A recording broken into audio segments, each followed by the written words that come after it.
Unspoken Issues. Ladies and gentlemen, welcome to issue 0 of our podcast we are going to be calling Unspoken Issues. That's right, our very first podcast, kind of giving you an idea of who we are, number one, and what in the world we're doing. Well, let me first introduce myself. My name is Jesse Starcher. I am a contributor to the Unspoken Decade. Most of you probably know Dean Compton. You see a lot of his posts. He runs the site, and he has been kind enough to bestow upon me the opportunity to contribute to the site and also give some content out there. So I personally wanted to do more, and a lot of what I do is podcasts. Long story short, I thought, what better way to bring some content to the people? Hey, let's do a podcast in regards to 90s comics. But I am not alone on this journey. This is not just going to be a solo podcast hearing my voice all the time. I'm bringing with me another contributor to the UnspokenDecade.com, and that is Chris Armstrong. Chris Armstrong, tell them who you are, what you're doing, why the heck you decided to do a podcast with me about 90s comics.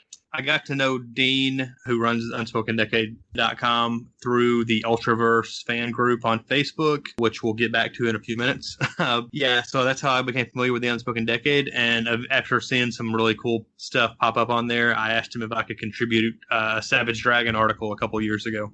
And he allowed me to do that, which was really fun. And then more recently, I've done an Infinity Gauntlet piece that's up there.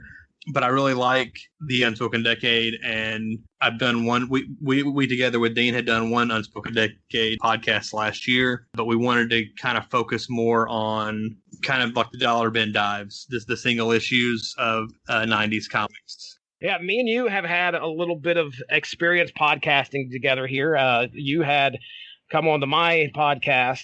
How long has it been now? Several over the last 6 or 8 months. Yeah, it's been about, so almost near a year. When we did, last year about this time, we were focusing on, me and you got together with Dean and did the Hacker Files, which is the podcast you were mentioning.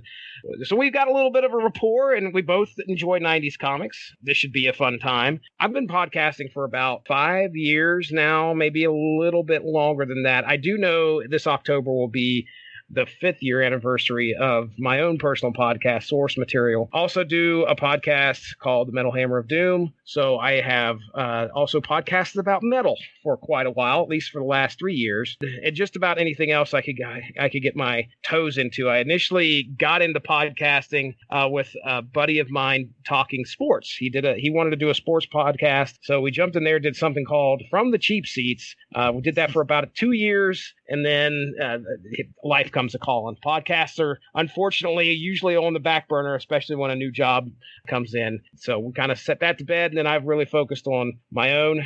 So 90s comics, let's go back to the 90s here real quick, Chris. And I want to ask you, what were you reading back in the 90s? I mean, I got into the comics right at like 1990, 1991, and I kind of hit the ground running. There was a convenience store right by my house, so I was always up there every week, even multiple times a week. At that time, comics were, for the most part, $1 cover price. So even as a 10, 11-year-old that didn't have any money, if I could get $5 out of my dad, I could buy 4 comics, and that would entertain me for, at least for the night, and I would read them over and over for the week. So I read a lot of different stuff in the 90s. Big time Marvel stuff in the early 90s especially, and I got more into DC and Image as I got a little older, into my mid-teens. Myself, I know I had bought issues in the 80s. About when the 90s hit, that was when the early 90s, I hit my teenage years, and I was able to again, we all rely on our parents. We need a little bit of that allowance or whatever, and we got to go and grab whatever comics we could find. So me personally, I remember I was into the X books. I was definitely reading X-Men, X-Factor. I wasn't reading too much New Mutants, but I was a Marvel guy through and through. I wasn't getting into DC, if at all. I might have picked up some Elseworlds every once in a while. I remember reading Armageddon 2001, which I think that might have been in the 80s, but stuck mostly with the mutant-related stuff. And then Image hit. And when Image hit, I remember specifically... It was a game changer. Yeah, buddy. Man, was it ever. I remember my first Image comic was Youngblood number 4, I think it was. It had Chapel on the cover. I was like, oh my gosh, look at this art. Oh my gosh. That was the first time I really paid attention to... I was paying attention to the art. I wasn't really, into it for the story. I was looking at the art. Story came second for me. But that started me on a path of getting Image comics, and I was collecting Savage Dragon. I was collecting Stormwatch. I was collecting Supreme.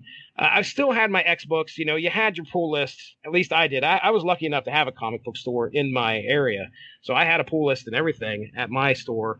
And on that pull list was Cable. I think I had X-Man was on there. This is obviously as we got towards the latter 90s. And when I went to college, I can remember coming back on break and just this huge stack of comics awaiting me there. And I'm like, oh my gosh, how am I going to pay for all this?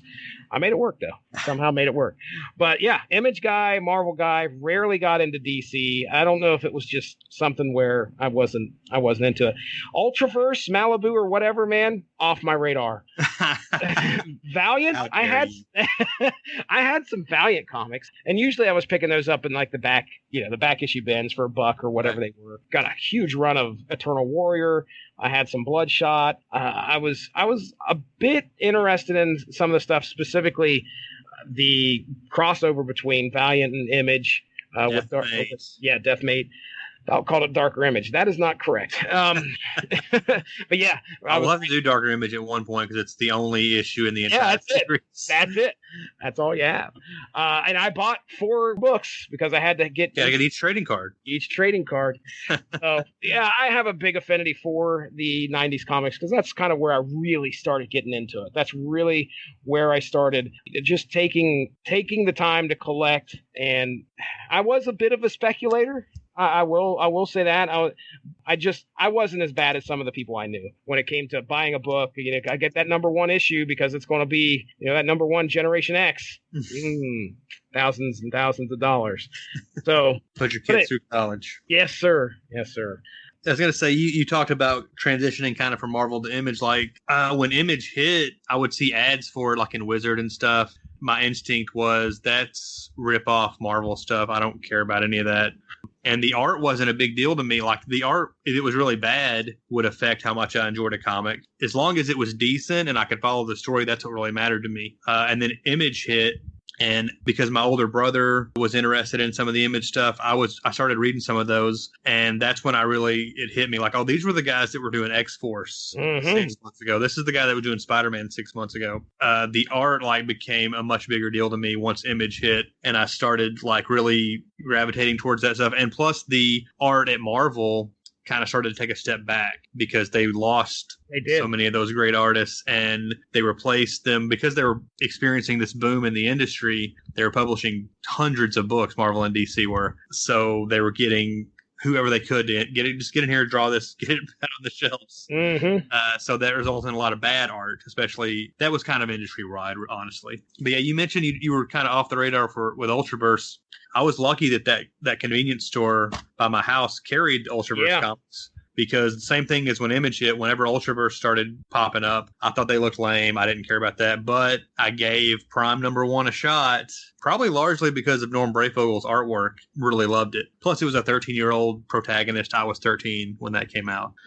So then, now I'm an Ultraverse guy. So I started getting every Ultraverse comic. And yeah, the rest is history, I guess. Yeah, I don't recall ever seeing any Ultraverse sitting on grocery store shelves. If it wasn't in the comic store, that's about the only other place you'd see it. We did have I don't know if you had a People's News. You ever heard of that store? No. Okay. All right. Probably a local thing, but they had a People's News in our area. That was where I was first getting, comics before the comic store actually showed up. People's News was all it was newspapers and magazines. Okay. Then they had the one back shelf that had comics on it. There's your Marvel, your DC, but I don't ever recall seeing Image or Ultraverse or anything like that on there. And then of course the comic store came in, and hey, I could start putting a pull list together of stuff that I really liked. All right. Well, very cool. Well, let's talk about what our show's going to be here. So, like I said, this is going to be called Unspoken Issues. And what we want to do is kind of outline just what to expect, okay, what you could expect, and what our plans are for this. So right now, I want to make sure that everybody understands, the purpose of this podcast is it's just going to be a fun time. I don't want people expecting, we're going to be interviewing some of the great 90s creators. That's probably not going to happen. But if only. It is going to be focused on the fun, and just us experiencing this issue and having a good time talking about it. And we're talking single issues here. We're not going to dive into a large story arc. It doesn't have to be a one-shot story. We could go grab Amazing Spider-Man 310, pick it right up, and just read it and say, okay, well, what do we think? And we're not going to bypass all the crap that happened before. If it's in the middle of a story arc, we're going to talk about it. But just be aware, this is going to be single issue driven only. Now, let's talk about the length of the show. So this is going to be about 30 to 45 minutes. What I want to be able to do is it's a single issue, for Pete's sake. Right. We're not going to be jumping into and having a really lengthy discussion. That's the goal, is to get you in and out of here in 30 to 45 minutes. This is just providing the sweet drug of nostalgia to those 90s comics fans. Perfect description. We're going to start out with bi-weekly shows. I think we're going to keep that. Now, a lot of that is just because of our workload. I think bi-weekly also gives us, if we want to research, which, we're definitely going to jump in and research a little bit, I'm sure, at least take a look around the internet and see what related to the issue that we're talking about. That'll give us some time to kind of get prepared. Now, the other thing I'll have marked down here is that we're going to do this will be kind of on a trial basis. All right. So let's say 6 months rolls around. Something pops up. Let's say I've got a lot on my plate. Chris has got a lot on his plate. We're just like, okay, well, let's set this one aside. I think the biggest thing I put that in there for is I don't want the stigma of, I've got to continue to do this no matter what. Now I'm in another project that's going to go forever. I want to be able to have an out and say, like, 6 months rolls around and we just feel overwhelmed, or let's just say the podcast isn't going as good as we want it to. Just any number of things can come up. We're going to reevaluate things 6 months on down the road just to see how or what the status is for all of us. Here's the big thing. This is the thing that hooked me. I was like, man, I want to contribute to the Unspoken Decade. Well, one of the things that I love about the Unspoken Decade is the Facebook group. If you follow them on Facebook, what you'll see, one of the main contributors was Jason Miller. He will do a fantastic job of just putting some type of 90s related comic cover. Sometimes I think I've seen panels even. It's fun to see that in your feed. Oh, that takes me back to see that 90s. And then watch people, the amount of people that see that and comment on it, it's great. It's fun to see that interaction. Yeah, sparks discussions a lot of times. What I think we could do here on this podcast, it'll be a blast, is to involve that fan base in our podcast. You guys have probably already seen it. There was a couple polls that we put up. The plan is we're going to pick 2 issues, 2 90s comics that will be put up on the Unspoken Decade Facebook page. Anybody on the page can vote. So it's just like a regular old poll. You can pick which one you would like to hear us cover next. That gives the fan base out there for the Unspoken Decade the opportunity to pick the content for the Unspoken Issues podcast. That's a great idea, because it gets people a little more invested, especially if they voted for something.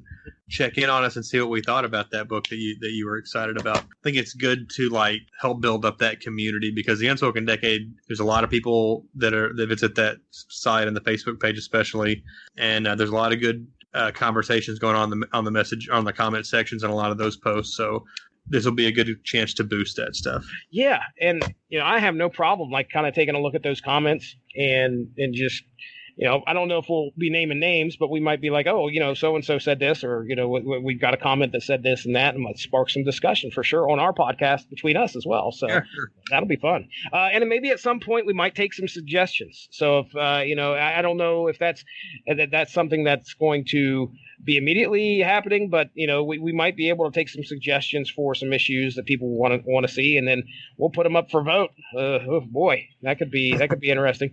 Dean suggested a theme, so at some point you might see. I think the first thing we were thinking of was let's do some water-based heroes. So let's do a Namor issue or a Submariner issue versus a Aquaman issue, and see what people think.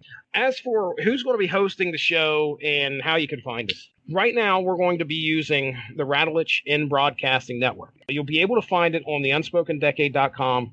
I'm fairly certain, and you'll also be able to. I know for sure we'll be posting the link to the show on the Facebook site. But this is all going to be handled through Spreaker. Spreaker is a podcast platform that you can listen to podcasts through. You can also just go download them straight from Spreaker and listen to them. The main thing is, all you'll have to do is you'll just have to click on the link and listen. If you want to subscribe to the Rattlich in Broadcasting Network, you're more than welcome to. There is a lot of shows on there. So there may be some stuff on there that you're not interested in. Maybe you're not a wrestling fan. Maybe you're not a metal fan. That's fine. Seek out the individual episodes of Unspoken Issues. Either way, we're going to give you the option to just click on it and instantly listen. That's the main thing. Let's talk about our first 2 episodes there, Chris. You put up a couple polls. For the first episode, we wanted, I think, or first couple episodes actually. The theme was basically number 1 issues because it was the first episode of the podcast. So Thunderstrike number 1, which is a great 90s number 1 issue with a foil, lightning bolt background, against Prototype number 1, which is one of the early Ultraverse issues. We also did a poll for what we're probably going to do for our second issue, which is Magnus, the robot fighter, number 1, the Valiant version. I'm blanking on what the other... Oh, it was Impulse number 1. So, yeah, Marvel and DC both had a shot in the first polls, and they both lost. Oh, the big so two. The fans have spoken. We're going to start with Prototype number 1, an Ultraverse first issue. And I think for issue 2, I'm assuming we're doing Magnus, Robot Fighter number 1. So you'll be right at home with Prototype. I mean, that you said that's your jam. Oh, for sure. Yeah, I'm grew up reading a lot of Ultraverse comics. Kind of got out of comics for a couple of years in the mid '90s, about a year and a half, and then when I jumped back in, by that time Marvel had bought Ultraverse, and it was on its last legs. It died within a few months of me jumping back into comics in late '96. But as time went on, those comics started filling up dollar bins and quarter bins in comic shops and at conventions. So I was able to build out the full collection, or pretty close. I think there are still a few here and there that are kind of harder to find that I'm missing. Nightman, Wolverine, I think is one of the ones I'm missing. Anyway, but so yeah, I've always been a huge Ultraverse fan, and I know way more than anybody else I know. Like none of my friends are really Ultraverse fans. Me and one other guy that were collecting comics in the 90s, and that's about it. Everybody else pretty much thinks it's a joke. I haven't read a single Prototype issue, but I have watched the Ultraverse cartoon. So he's got his own episode even in that series. That's right. So I'm not going into that blind. Now, Magnus Robot Fighter, we're not going to have a whole lot of strong background on that, but that's right. This is Valiant's take on that. What would we say? It was Gold Key? Gold Key property. That and Solar, Man of the Atom, maybe Turok. There were a handful of properties that Valiant licensed to do their comics and make it part of their universe in the early to mid 90s. And I was never a Valiant guy. I saw those and kind of thought like the art's not quite as good as what I was gravitating towards. I'm right there with you. Yeah, it was already well established before I really knew about it, so I didn't want to jump in the middle of this stuff. So I was kind of intrigued. Like I had a Ninjak number 1 because holy shit, that Joe Quesada cover. Yeah, I had a few here and there, but I was never really a Valiant guy. I actually became a big fan of Valiant when they did their 2012 relaunch several years ago, and they had a lot of great books in that line, and probably still do. I've kind of lost track of some of the Valiant stuff the last couple of years because I've had to cut back on what comics I'm picking up every month. But a lot of the newer Valiant stuff is really, really good. I haven't read anything from the newer relaunch, but I can tell you that, I had at least, I don't know, 50 or so issues of Valiant comics between Eternal Warrior, Bloodshot, Ninjak. Yeah. I didn't have any Magnus. I had a Gold Key Magnus, but I do not have, and that's just one issue. So I know of the character. I know his place in the universe a little bit. I had more Solar, Man of the Atom than that. I have a better knowledge of the characters surrounding him than I do of Magnus Robot Fighter. So that'll be a fun discussion. We're hopping into issue 1 of that. that. So that's supposed to hook you. I expect we'll like it because everybody I know that was a little older than me talks in high regard to that Valiant stuff. It was popular for a reason. Some people would say it was only popular because Wizard was pushing it, but whatever. I know a lot of people that like that stuff, back in those days that are older than little comic fans are a little older than me. So I expect it to be good. All right, good deal. Well, there you go, ladies and gentlemen. That is issue 0 of Unspoken Issues. We will be convening again here pretty soon. You'll be listening to our podcast discussing prototype number 1. Probably within the next week or two, once me and Chris figure out when we want to schedule it and sit down and get down to the nitty gritty. Until then, though, to find us, Chris, I know you have a Twitter. Tell us where people can find you. Yeah, you can find me on Twitter at BrodyMan34. Also, I've got, like I said earlier, I've got a few pieces up on the UnspokenDecade.com. So I'm sure most people who are listening to this are already familiar, but check out UnspokenDecade.com. It's an awesome 90s fan site. Check out their Facebook page, their Twitter feed, etc., etc. etc., etc. All right. Well, yeah, as for myself, you can find me at Stiznarkey on Twitter. And, hey, yeah, I do all sorts of shows on the Radulich Broadcasting Network if you want to check those out. The Source Material Comics Podcast, and also the Metal Hammer of Doom. All right, well, for Chris Armstrong, I'm Jesse Starcher. We will catch you on the flip side. Have a good one. Bye-bye.